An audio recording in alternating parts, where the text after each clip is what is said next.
जीवनातही त्यांनी अनेक नाटकं लिहिलेली आहे आणि दूरदर्शन आणि चित्रपटांमध्ये, गुजराती चित्रपटांमध्ये त्यांनी भरपूर अभिनय केलेला आहे. अहमदाबाद दूरदर्शन, दिल्ली दूरदर्शन असं दस्तऐवज जे चित्रपट हे असतात, डॉक्युमेंटरीज, त्याचं लेखनाचं कार्यही ते करत असतात आणि अनेक गुजरातच्या गव्हर्नमेंटसाठी व्हायब्रंट कार्यक्रम जे असतात गुजरात गव्हर्नमेंटचे, त्याच्यासाठी लिखाण ते करत असतात. अशी दिग्गज पर्सनॅलिटी. विश्वविद्यालय की लोककला अकादमी की ओर से आपको धन्यवाद देता हूँ कि आप यहाँ पर आए हैं और हमारे बच्चों को मार्गदर्शन करेंगे। मुंबई विश्वविद्यालय की लोककला अकादमी की स्थापना जो है 2004 में हुई और यहाँ पे हम परफॉर्मिंग फोक आर्ट्स का पहले डिप्लोमा कोर्स था, after graduation 1 year course in performing folk arts. अभी 2 साल से 2020 में मास्टर कोर्स शुरू किया है। तो इसमें कुछ पर राज्य की जो लोक कला है, जैसे महाराष्ट्र का तमाशा है, कुछ रिचुअलिस्टिक फोक फॉर्म है, कुछ डिवोशनल फोक फॉर्म है, वैसे बाहर के भी कुछ फॉर्म हमारे बच्चों को पढ़ाने का प्रयास कर रहे हैं।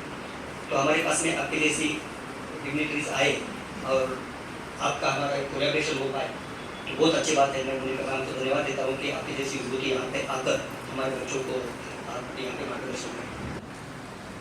साहित्य में अनेक स्वरूप है, लेकिन इसमें सबसे ज़्यादा रमणीय और सुंदर जो कोई स्वरूप है तो वो नाट्य स्वरूप है। और नाट्य शास्त्र के रचयिता जो भरत मुनि है, उन्होंने भी लिखा है कि अवस्थानुकृति नाट्यम, जो अवस्था है उसका जो अनुकरण है वो नाट्य है। क्योंकि जीवन की जो वास्तविकता है उसका जो सचोट प्रतिबिंब है वो नाटक में दिखाई देता है, मात्र वर्णन होता है। लेकिन नाट्य कला या चित्रपट कला ऐसी कला है कि जिसमें उसका वर्णन तो होता है, लेकिन इसके साथ साथ उसका दृश्यांकन भी होता है, हम देख भी सकते हैं। तो दृश्य और श्राव्य दोनों इंद्रिय हमारी एक साथ जुड़ती है इसके साथ। इसके हिसाब से उसमें जो भी दिखाया जाता है वो हमेशा के लिए हमारे हृदय से जुड़ जाता है, वो सचोट हो जाता है। तो सभी जो साहित्य स्वरूप है, वो काव्य है, उपन्यास है, वार्ता है, तो वो मात्र सुनकर या पढ़कर हम इनको समझ लेते हैं। लेकिन नाटक में तो जो होता है वो दृश्यांकन भी होता है, तो उसका जो सचोट प्रभाव मनुष्य के ऊपर पड़ता है। और इसीलिए सबसे ज़्यादा माध्यम प्रचलित और प्रसिद्ध और जिसका प्रभाव सबसे ज़्यादा तो नाटक और चित्रपट का ही होता है। और इसीलिए हम कहते हैं कि साहित्य को समाज का हम आईना बोलते हैं, तो समाज का प्रतिबिंब। क्योंकि नाटक हो या चित्रपट हो या साहित्य का कोई भी स्वरूप हो, उसमें जो कथा आती है, जो घटना आती है, वो आती कहाँ से? वो तो अपने जीवन से ही आती है, अपने समाज से ही आती है। अपने आसपास, जीवन के आसपास जो घटना बनती है वही घटना ड्रामा और सिनेमा में आती है। तो इसीलिए उसका सचोट, समाज में किसी भी कोई घटना बनी तो उसके ऊपर हम ड्रामा भी बना देते हैं और उसको स्क्रिप्ट प्ले बोलते हैं, कई अच्छी फिल्मों पर उसको बनती है, तो वो उसका प्रभाव समाज पर ज़्यादा पड़ता है। तो समाज में जो बनता है उसका प्रभाव, उसका प्रतिबिंब साहित्य में पड़ता है। इसीलिए साहित्य को समाज का आईना या प्रतिबिंब बोलते हैं। और उसका उत्कृष्ट उदाहरण ये है कि गांधी जी ने बचपन में कहीं पूरा नाटक हरिश्चंद्र का देखा, सत्यवादी राजा हरिश्चंद्र का गांधी जी ने नाटक देखा, कहीं पर कहीं ऐसा नहीं बोला गया सीधे तरीके से कि आपको सत्य बोलना चाहिए। लेकिन नाटक देखने के बाद उन्होंने उसमें जो उपदेश था वो ग्रहण कर लिया और हमेशा के लिए सत्य बोलने का उन्होंने नियम किया। तो वैसे ही दूसरा नाटक उन्होंने देखा था पितृश्रवण भक्ति, उसमें भी कहीं बोला नहीं गया था कि माँ बाप की सेवा करो, लेकिन उन्होंने ये नाटक देखा पितृश्रवण भक्ति,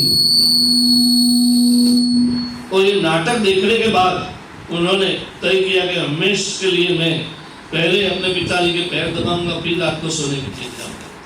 तो वो नाटक का प्रभाव सबसे ज्यादा मनुष्य पर पड़ता है। भारत के विभिन्न प्रदेशों में अपने अपने लोक नाट्य प्रचलित है, जैसे कि उत्तर प्रदेश में नौटंकी है, बंगाल में जात्रा या यात्रा है, कर्नाटक में यक्षगान है, हिमाचल में करियाला है, कोंकण में दशावतार है, महाराष्ट्र में तमाशा और वासुदेव है, राजस्थान में ख्याल है, मध्य प्रदेश में नाच है, ये सभी जो लोक नाट्य है उसकी अपनी अपनी कुछ अलग अलग विशेषताएं हैं और इसके कारण ही आज अपने अपने प्रदेशों में वो प्रसिद्ध है। इसी तरह गुजरात में लोक नाट्य भवाई वो आज भी बहुत प्रचलित रहा है। और लेकिन मनोरंजन के कुछ आधुनिक साधनों के कारण, हम सब जानते हैं कौन से साधन है, उसके कारण वह लोक कला आज धीमे धीमे मृत प्राय हो रही है, नामशेष हो रही है। तो अन्य लोक नाट्यों की तरह गुजराती भवाई है, वो भी स्वयं स्फुरित लोक कला है। वो वही, इसका कहीं क्लास नहीं चलता, कोई सिखाता नहीं है, लेकिन वो अपने बुजुर्गों को, अपने पूर्वजों को भवाई कला करके देखते देखते वो सीख जाते हैं और समाज में जो है उसी का ही प्रतिबिंब वो भवाई में आता है। इसलिए तो स्वयं स्फुरित लोक कला इसको बोलते हैं। और गुजरात में भवाई लोक कला अभी भी जीवित है। और अन्य साहित्य, अन्य लोक नाट्य स्वरूपों को जैसे हम टोटल थिएटर बोलते हैं, तो भवाई को भी टोटल थिएटर बोला जा सकता है, क्योंकि इसमें संवाद भी है, संगीत भी है, नृत्य भी है, काव्य भी है। भले अल्प साधनों से, बहुत कम साधनों से होता है, लेकिन रंगभूषा और वेशभूषा भी है। इसलिए और उसकी मंचन शैली भी अलग, विशेष, उसमें कोई ज्यादा साधन सामग्री की जरूरत नहीं पड़ती, बस खुला चौक होता है, चौक में ही होता है, कोई प्रॉपर्टी नहीं होती अलग। तो इसलिए उसको लोक नाट्य और ग्राम्य नाट्य भी कहा जाता है, लोक नाट्य भवाई को।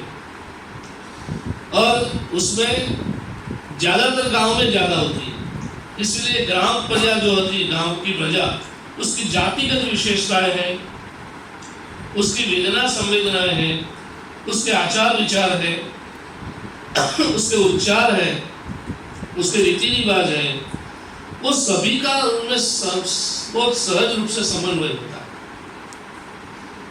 और इसी के कारण वो शहरीकरण से दूर रहकर भी गांव में पली पड़ी और उसका विकास होता गया और आज भी चलती रही है। तो प्राचीन समय में मनुष्य जो था, उसके पास मनोरंजन का कोई व्यवसाय, कोई साधन ही नहीं था। एक ही व्यवसाय था, कृषि, खेती और मजदूरी, ये उनका मुख्य व्यवसाय था।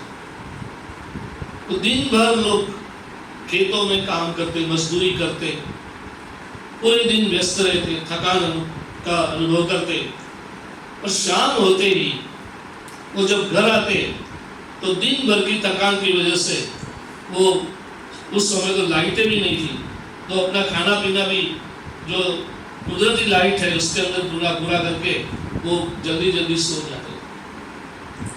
किंतु कभी कभी वो अपने वो जो दैनिक जीवन की जो यात्रिकता है, उसमें से बाहर निकल के लिए ये जो ग्राम प्रजा है, वो कभी कभी अपने मोहल्ले में भजन कीर्तन का आयोजन करती थी, कोई कथा वार्ता का आयोजन करती थी, कोई आख्यान वार्ता का आयोजन करती थी, कोई लोक नाट्य का अपने मनोरंजन के लिए आश्रय लेती थी, जिससे उनका मनोरंजन तो हो सके, लेकिन मनोरंजन के साथ साथ उसकी धार्मिकता भी जुड़ी है।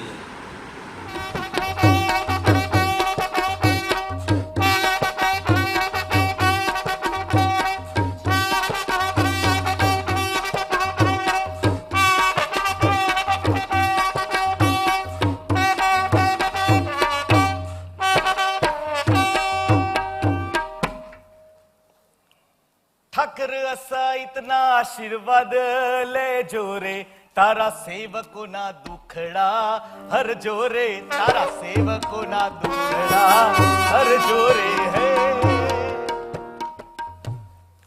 है लाली है मेरे लाल की, मनु लाली है मेरे लाल की। एक जब देखूं तब लाल, पण लाली देखना मैं चली मैं भई लाल गुलाल चिरे। आहा, ए नमस्कार, ए सलाम वालेकुम, मेरी वालेकुम सलाम है।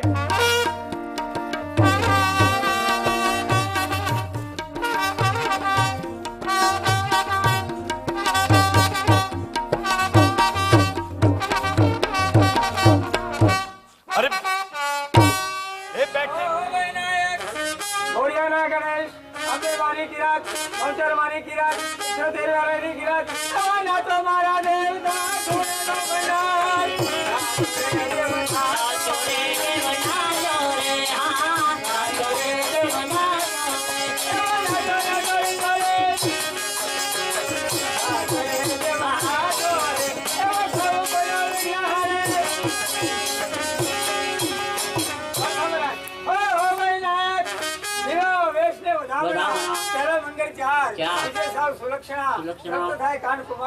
लश्कर बादर चढ़े गणपति ने मूर्ति ने शृंगारिए